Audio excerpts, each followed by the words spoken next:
Hi, my name is Rishi Rana. I'm a program manager for Office Developer Group, and today I'll be talking to you about how to build workflow applications using Workflow Designer that comes in Mod.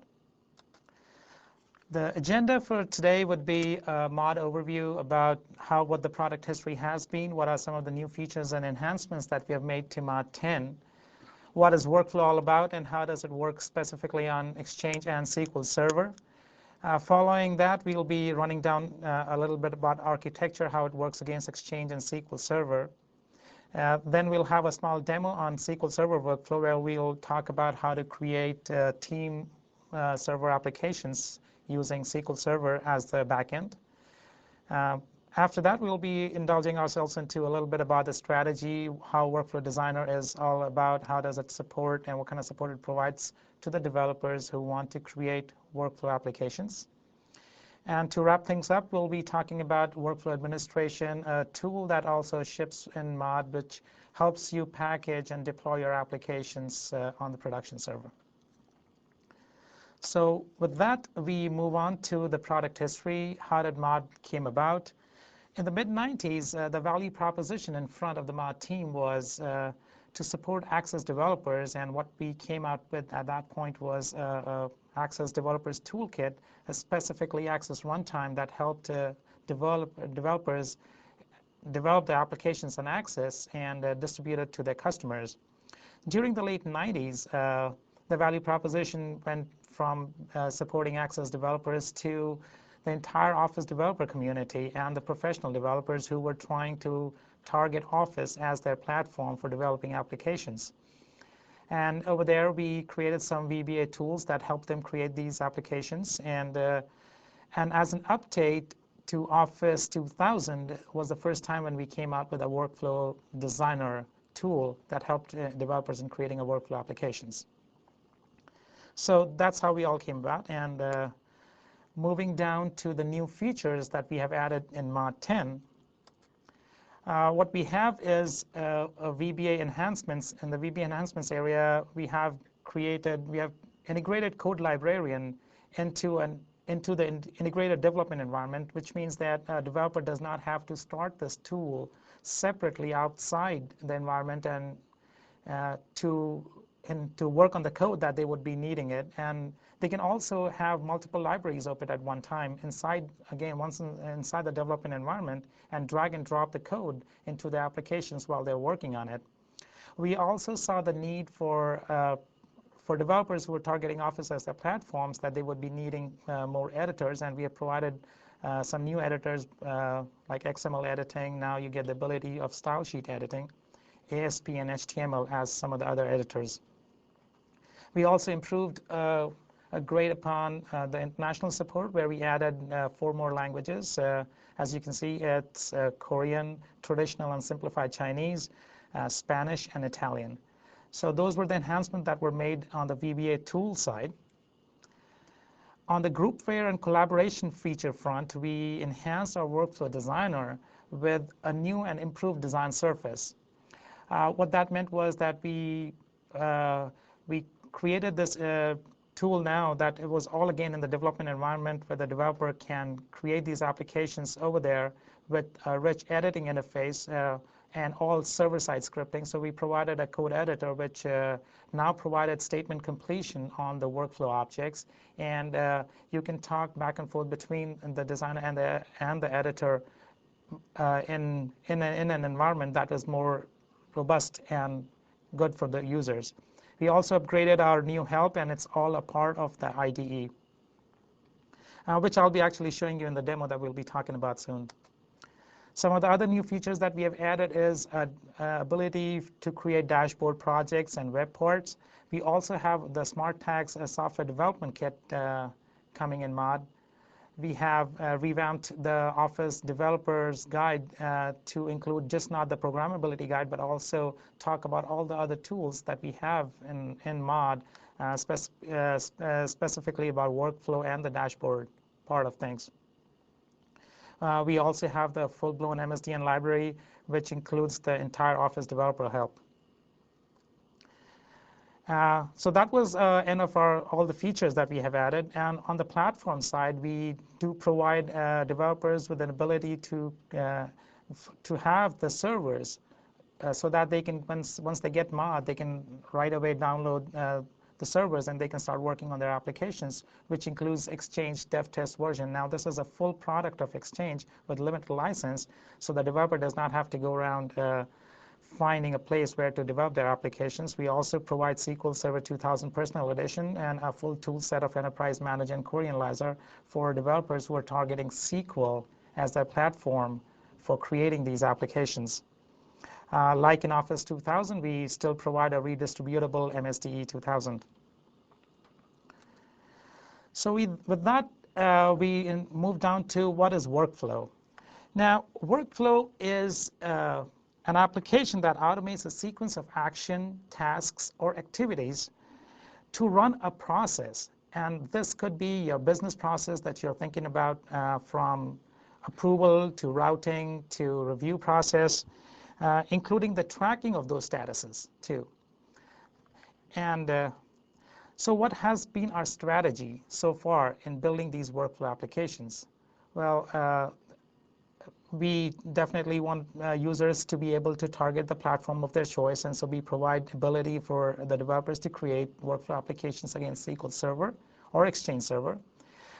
We do not provide any need of any special purpose clients, which what that means is that we are agnostic to what UI you would be using to create this. Since we are all server-based workflow, we create your workflow process definition along with all the code and the server scripting all on server. So your entire workflow process definition lives on the server, and you can use any UI of your choice, which could be Access, front page, VB, VC, anything of your choice, and target the workflow process definition for your applications so that your users can access through that UI.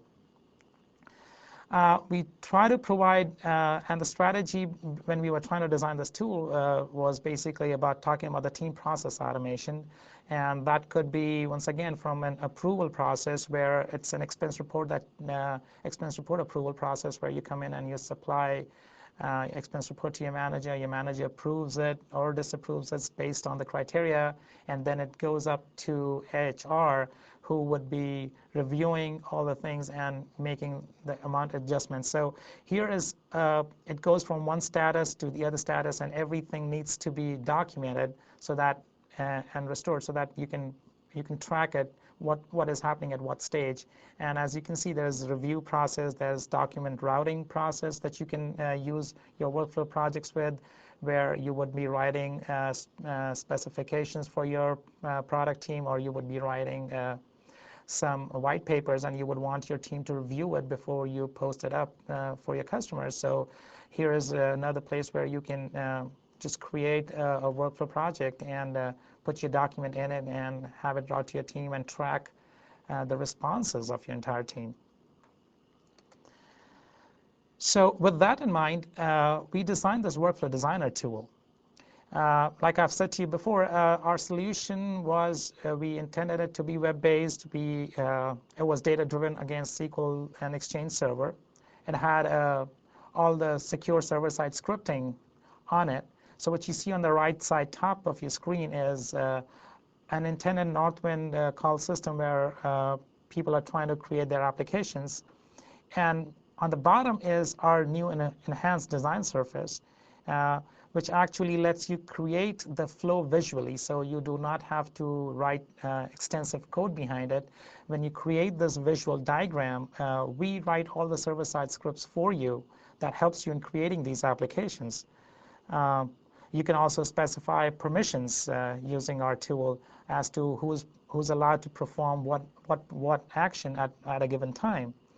You can easily deactivate or activate your workflow, and your database, if you're working in SQL Server, or if you're working on Exchange, if it is your application folder, will work even without the workflow being on there. You can just deactivate, and you will be back in shape the way you were before you had workflow on that application folder or your database.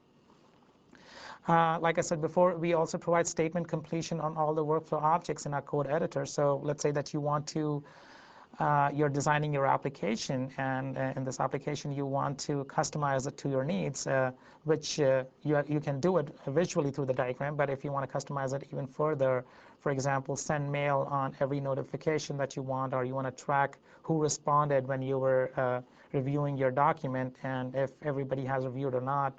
And so to tailor it down to your needs, you can use this code editor, and which provides statement completion on the workflow objects. These workflow objects live on the workflow engine, which will help you walk through and actually return back all the things over there. So with that, we come down into what's the runtime architecture.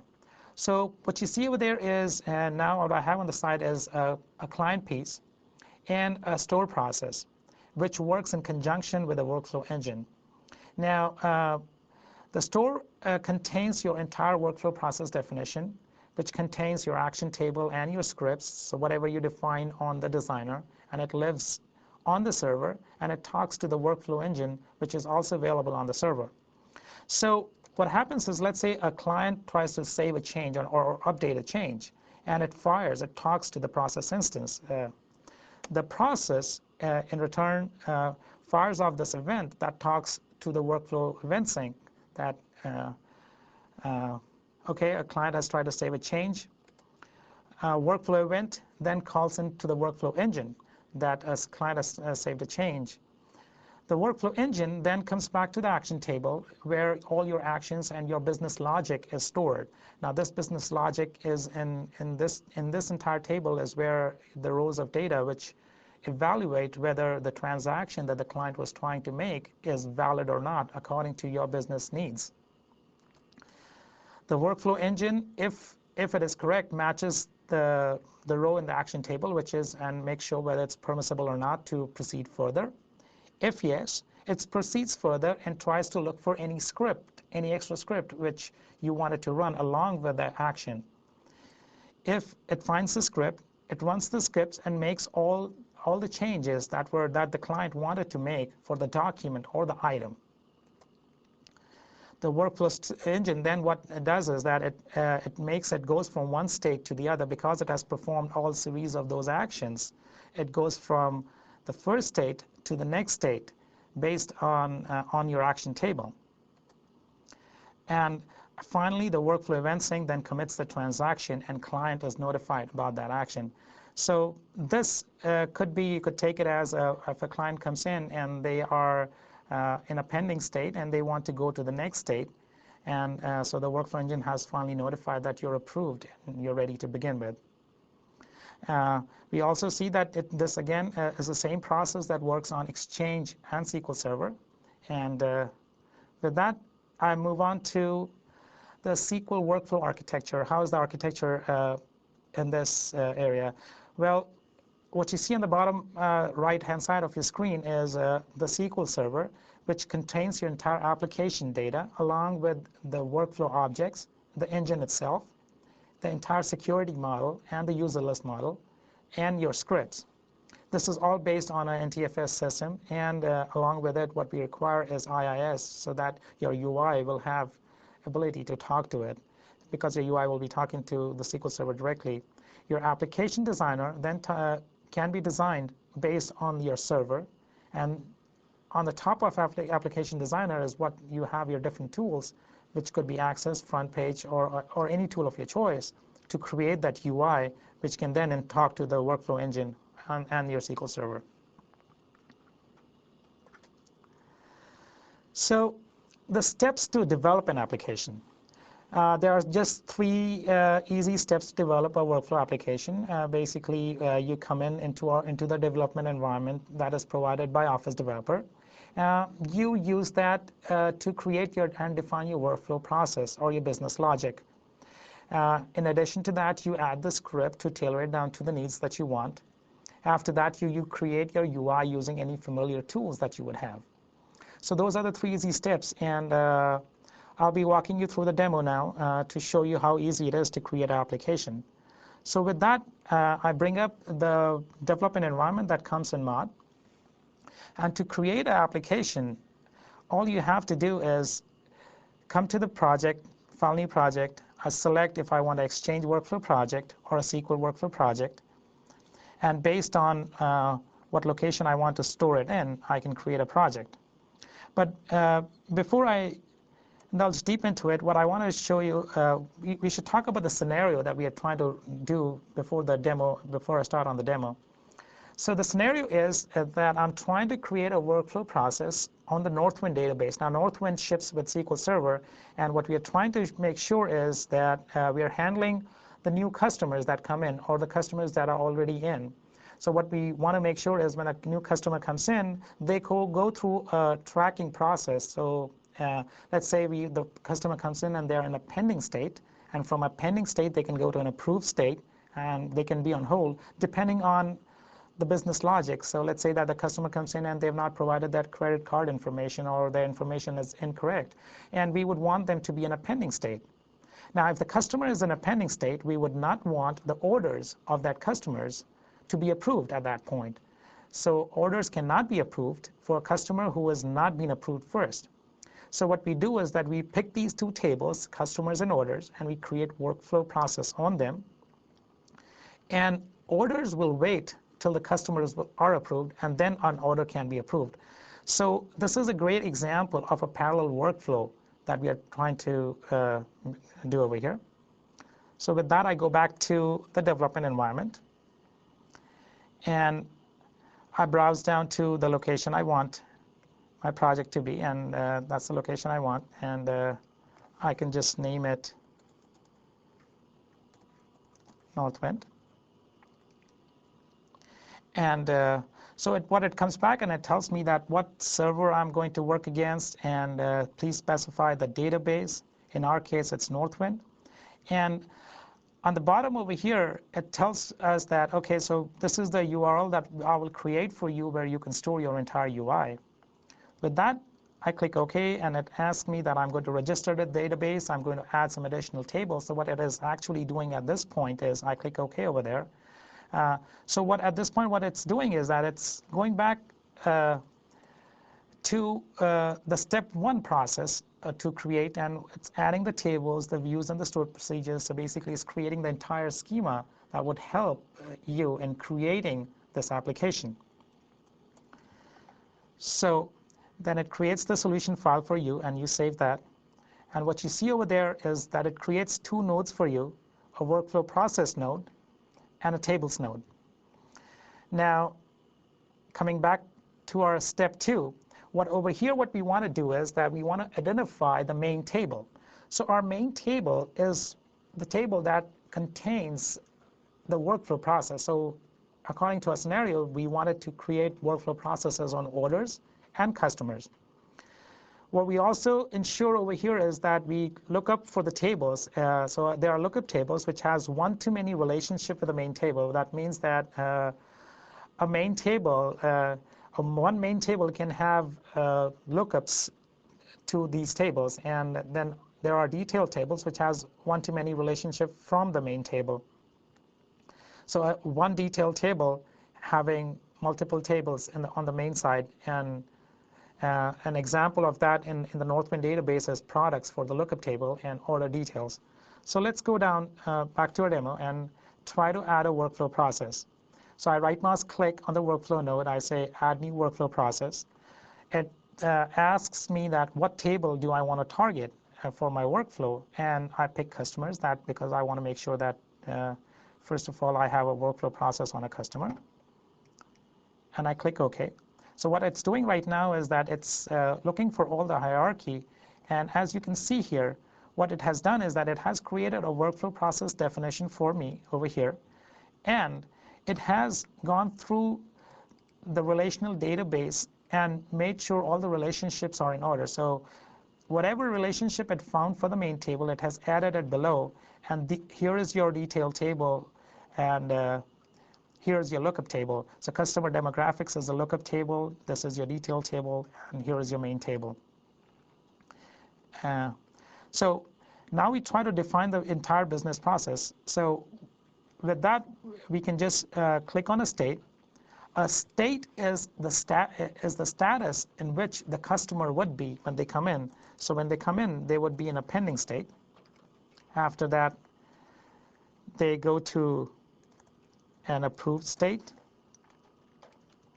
or they can go to an on hold state. So I'm trying to give all the states first in before I try to define my process. Or I want to make the customer a premier customer depending on if they meet the criteria. Now here I'm in my step 2 where I'm visually trying to create my process through the designer. And I can use my transitions to make sure. So when I come in, I join my start, and it knows that this is the first transition that the user will be going through, and it marks it as a create transition. From a pending state, I would want to go to an approved state. And from an approved state, I would want to go to make the customer a premier customer. From pending, I can put the person on hold. Or from an approved state, I can put the guy back in pending. So I'm just trying to define my entire business process using the transitions. So every time I'm drawing these transitions, what it's actually doing is that it's applying the business logic on the database in Northwind. I can also add a transition within for a state. What that allows me to do is that when I'm in that state or in that status, I'm able to edit or make changes within that. Otherwise, it would not even allow me to make changes. So rather than me walking through that entire process, let me just delete that entire thing. And since I've already created this process before, I'll just drag and drop it in. And as you can see, it has defined the entire business process for me. I delete this, and here's my create diagram. So as you can see, this is my process where the customer will come in and will go through an item created and will come down below and go to a pending state. From the pending, I can either delete the customer or I can approve the customer. Once the customer is approved, they can be made a premier customer, or they can be put on hold, and vice versa, they can be approved from a hold. And in every state, I provide the ability that you can edit the customer too. So I save this workflow process. So once it's saved, my workflow is active. As you can see, my workflow is active. The green symbol over there shows me that my workflow is active, and every process definition has a set of property values which are easily manipulated over here. These again are the entire schema that we are trying to provide to you via the property grid. So with that, I go back to Access. What I've created over here is an Access data project that is talking to my Northwind database. And now I'm trying to create the fourth step in my development, where I'm trying to create the UI part of it, since my workflow is created, and I want to make sure that it's working the way I intended it to work. So up comes a data page, and I want to create it on the view for the table. So I pick the columns that I want, and I drop it onto my data page.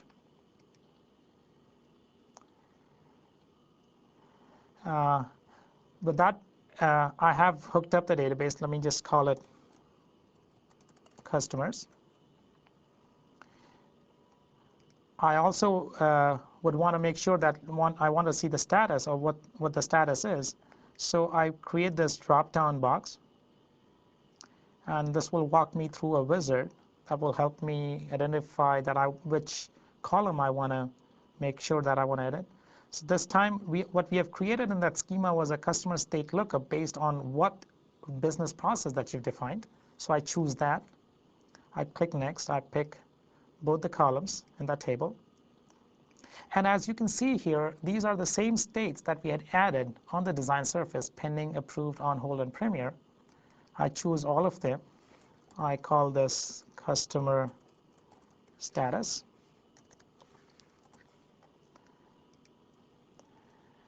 And I apply the change.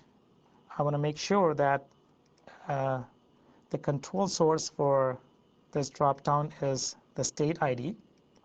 which is actually the ID for, make it bigger, and on the data page, I make sure that it's bound to the table I want to talk to because I'm creating the data page on the view. So the unique table is customers. I pick that. Now, what we have is a data page that's up and running. What we also provide is ActiveX control that bounds your application to the workflow that you have created. This can be found under Microsoft Office. It's called Microsoft Office Developer Workflow Toolbar. There it is. And I click OK to insert it. Oh, there. I can expand it because I have lots of states in my, and provide a fill color to it. Once again, I want to make sure that this is bound to the mod state ID. The state ID is where I store my entire workflow process, all the pending approved states, and it knows that it's going to apply that. And I save my data page.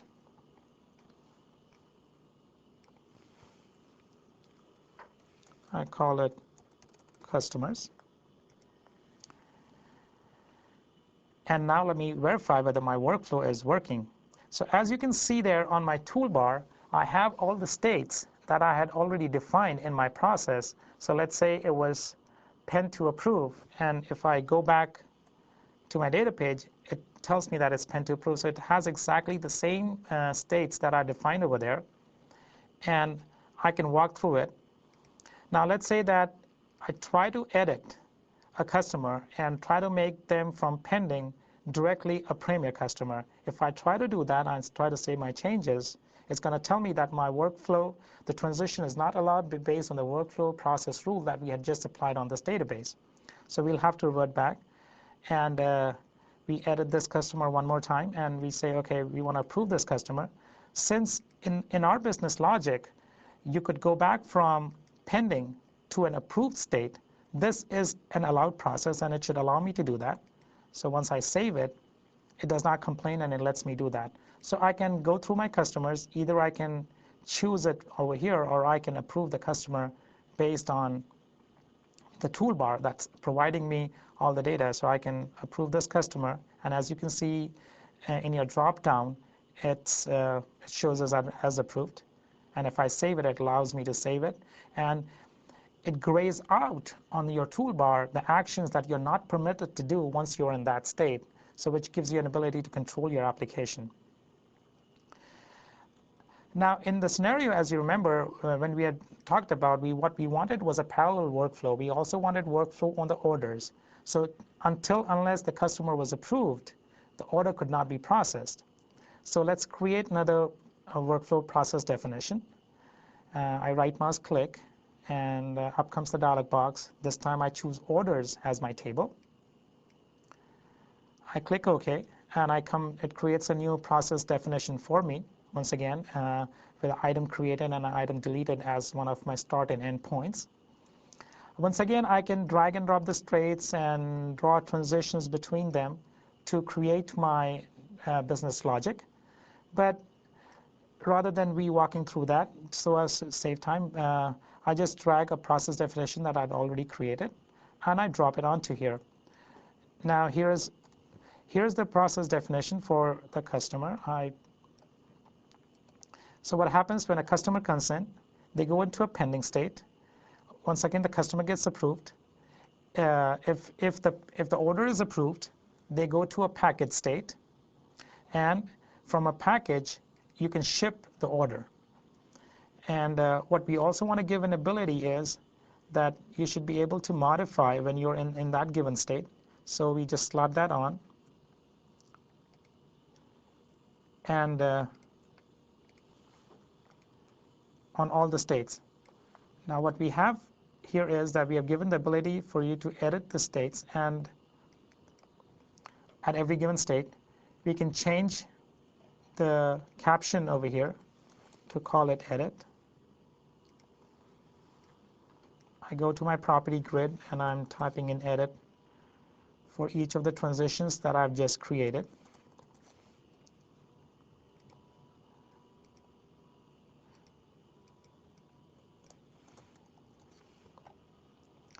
So I've done that. Now what I have just created a business process that lets me go from one state to the other, and I save my design process.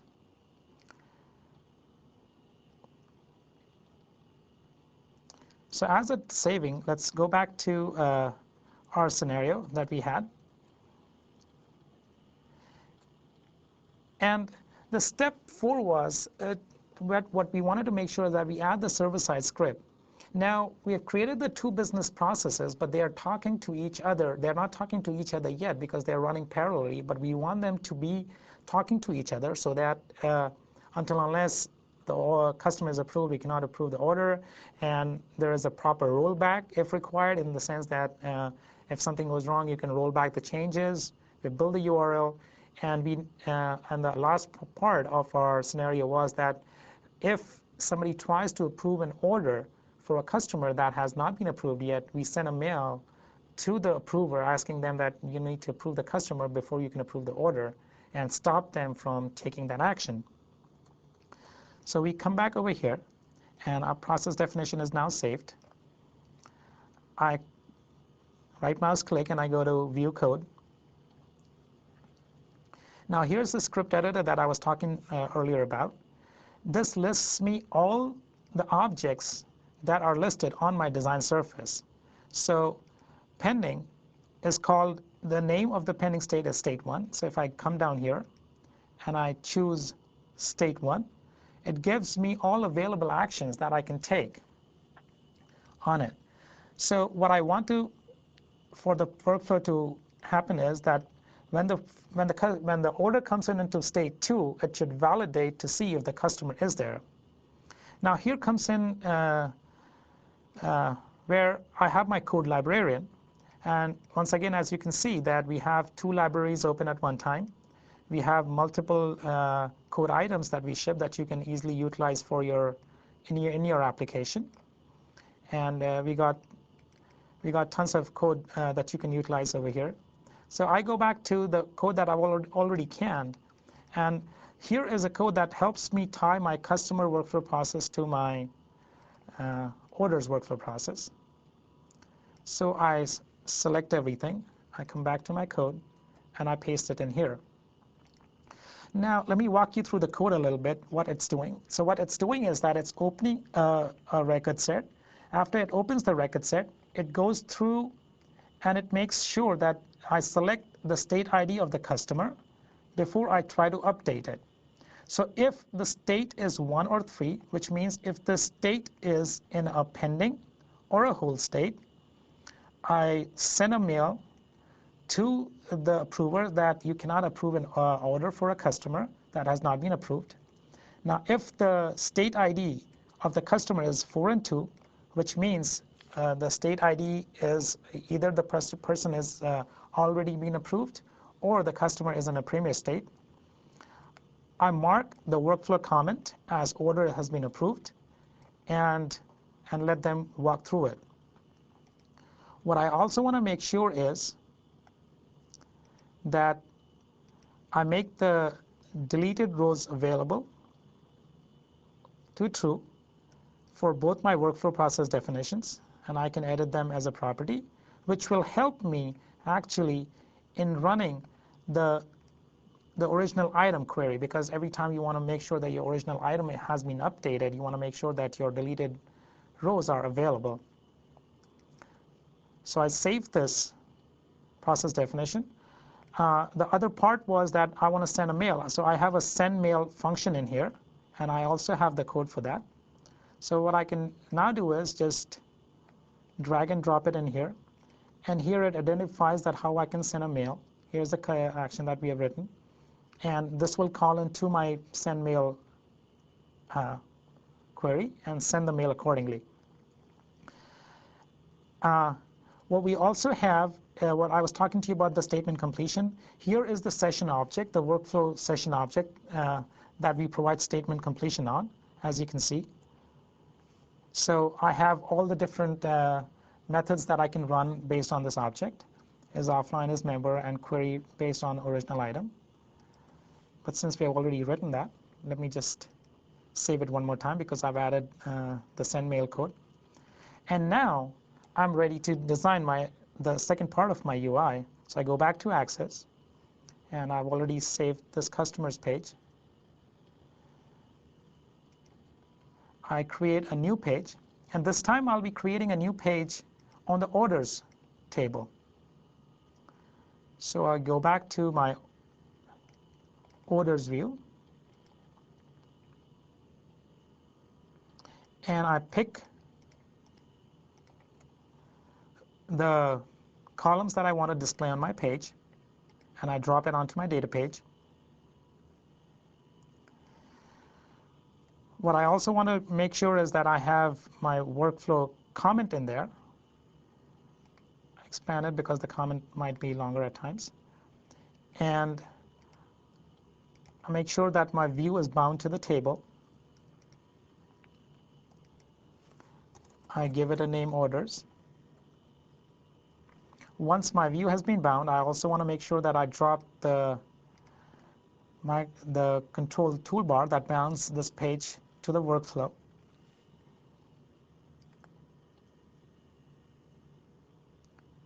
And I search for Office Developer Workflow Toolbar, and I drop it onto the data page. And I'm all set to go. I save my page.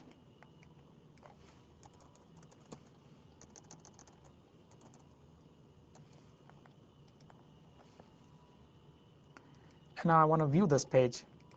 So what it's telling me right now is that it's not been bound yet because I've not bound my toolbar to the workflow column ID.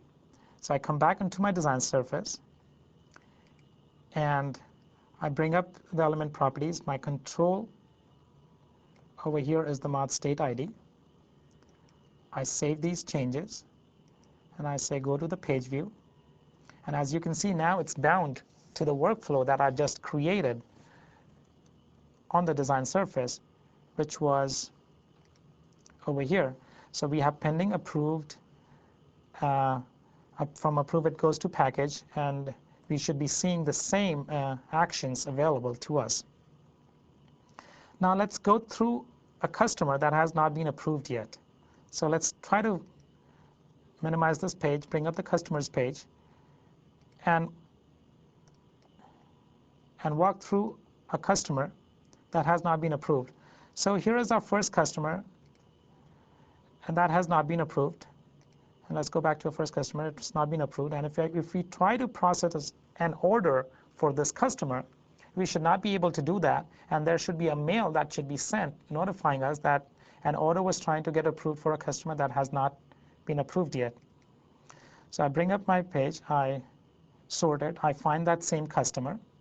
And I say from package, approve this customer. If I try to save it,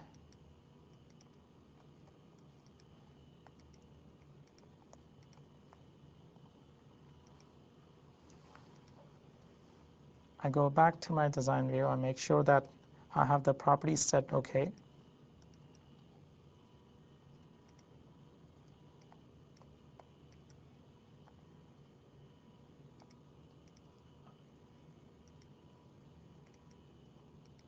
So it's given me that access is denied. I cannot approve this order. And at this point, based on the script that we had written, we should be getting a mail in our query. It's sent to that, which should be notifying us of the order that it was not sent. So I go back to my server, go to inet pub, mail route, and the drop location for it, and try to open the mail.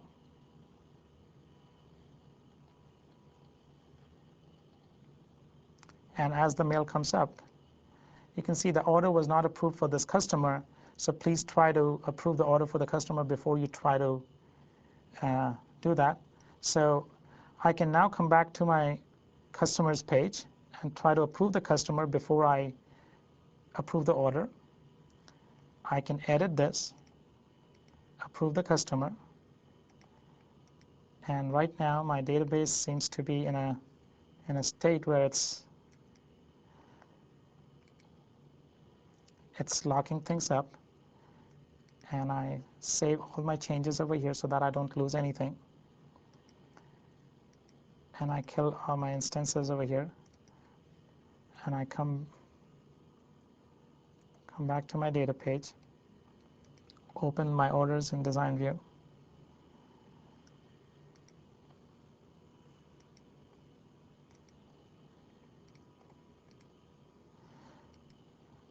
so which brings us to the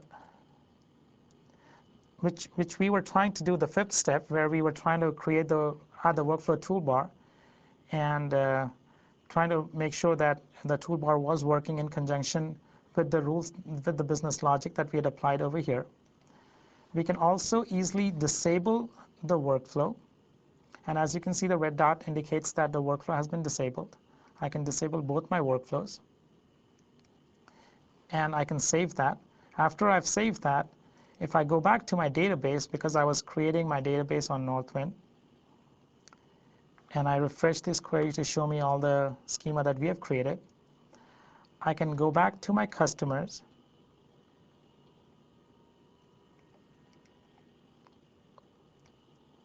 and now I should be able to perform any action that I wanted on the customer, because it should not stop me from performing any action that because my workflow has stopped right now.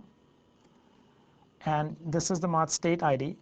So if I want to go from 1 to 4, it allows me to do that. I can go back to 1, and it allows me to do that. But on the customers, if I enable the workflow, and it's enabled, and I save the changes, and I come back over here and I refresh my query, I come back to the end of the customer. If I go from 1 to 4, it should not allow me to do that, and it tells me that access has been denied because I'm trying to modify a row. And if I want to go back to 2, it allows me to do that. So here's my entire workflow process, along with the ability to add and drop code from the code librarian. And with that, that talks about the demo, how we had created a workflow application, an effective workflow application that's been working. Now, this brings us to the application lifecycle of the entire application. So what happens is, what we saw was that we created an application on the system database, which also contains templates. We could instantiate a template and make an application out of it in the solution manager, which I'll be showing you shortly. From the template, we can create the application and the objects and the web files for the user, which we were creating using Access data pages. We can modify it to our needs. We can create workflow on them using the workflow designer, and then use solution manager to create a template and distribute it to your customers. So what that means is that I can bring up another tool that comes with Office Developer called Workflow Manager for SQL Server. And what this helps me do is that it goes to my current server and it lists all the applications. And here was one of the applications that we have just created today. I can create a template out of it. A template would be taking everything that is listed in this application and include entire schema, your workflow schema, and all the Northwind in your entire data, along with the web pages that you had created, and store it in one location so that it can be deployed on it. We also provide issue tracking application that ships with it, which can easily be instantiated, and you can walk through this wizard to instantiate a template to you. If you connect, you can see that there's one template already existing over there, and you can walk through this wizard and instantiate the template onto your server.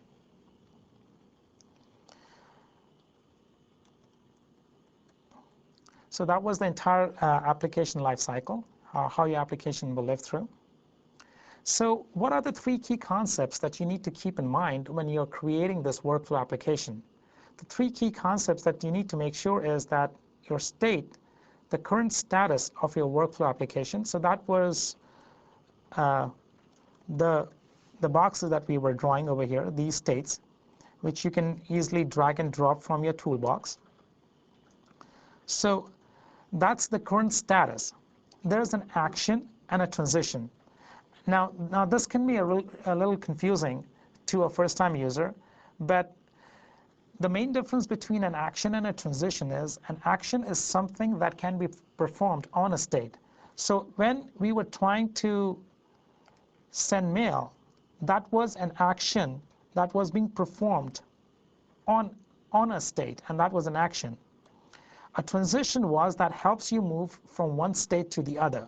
So all the lines that we were drawing between the states were actually the transitions that were helping you move from one state to other. So these are the three key concepts that you need to keep in mind when you're designing your workflow application. Some of the other key concepts include your workflow action table, which contains your entire business logic, contains all that you defined on the design surface along with the code. And when you submit, it goes to a pending state and it goes to an approved state.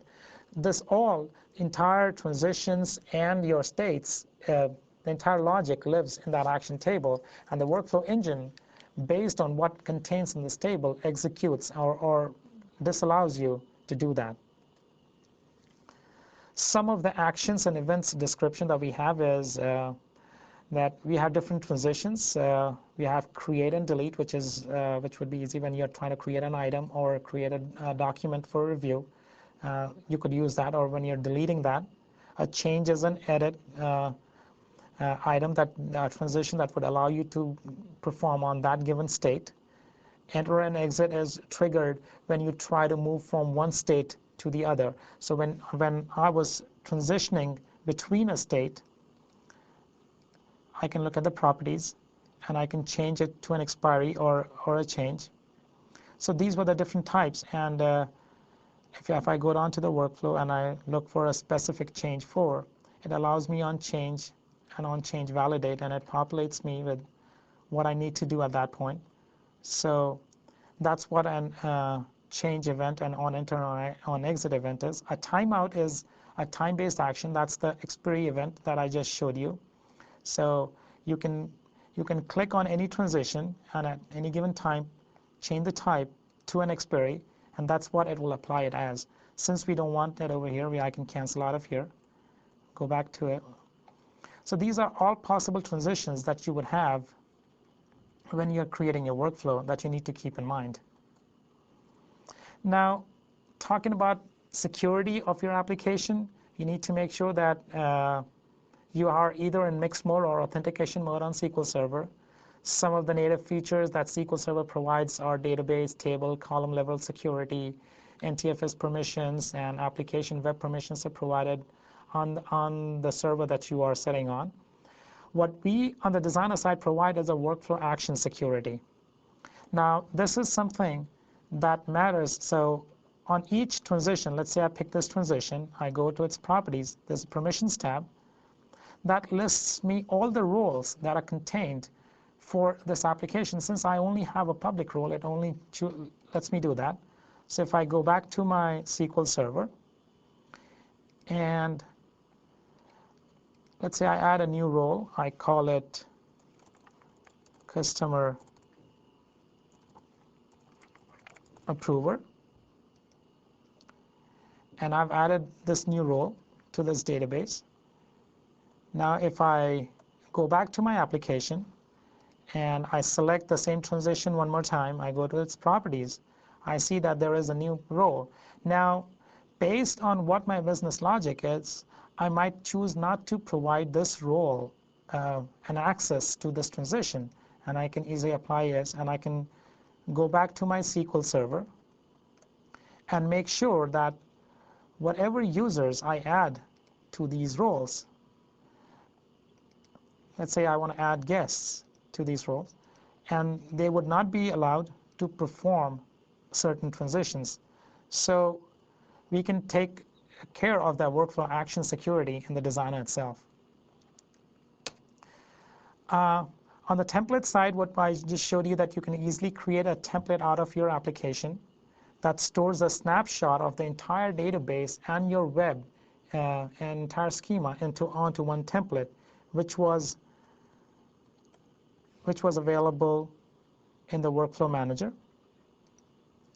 And this allows you to create templates where I can, for our current application, I can create a template. I can walk through this wizard to create a template. I want to make sure that I'm connected first. And it lists me all the applications that are currently existing on my server. I click Northwind and I click Nest. It asks me for descriptions. And I can, if I want to add some additional files, I can. And I can create applications in this easy way into one template file, which will let me store my entire data onto one template file that can easily be distributable and put on a production server. With that, we come down to the workflow templates and how they work. They are nothing but a blueprint of your entire database schema, your web location, and the users that you have defined in the database. So even if you had a certain set of users or the roles that you have defined, your template file will be storing those roles inside this template file, and you can just deploy it on, and you're ready to customize. Thank you. With that, it brings us to the end of the session.